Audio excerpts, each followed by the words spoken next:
Après la conversation sur la royauté de Jésus, Pilate se tourne vers la foule et demande « Voulez-vous que je relâche le roi des Juifs ?» Jean 18, 39. En termes clairs, la foule crie sa réponse « Non, pas lui.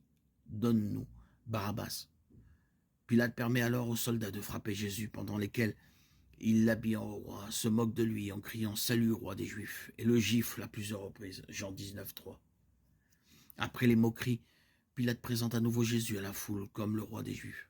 « Voici votre roi, dit-il. » En réponse, il crie « Emportez-le, emportez-le, crucifiez-le, crucifierai-je votre roi ?» demanda Pilate.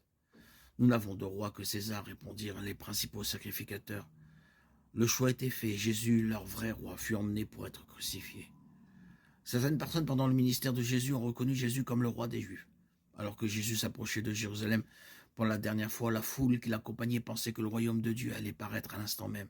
Luc 19, 11. En d'autres termes, ils croyaient que Jésus était le roi des Juifs et ils étaient prêts à l'aider à établir le royaume terrestre.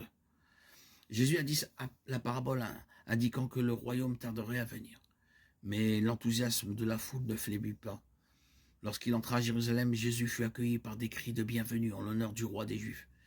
Hosanna, Hosanna, béni soit le roi qui vient au nom du Seigneur, paix au ciel et gloire au plus haut des cieux.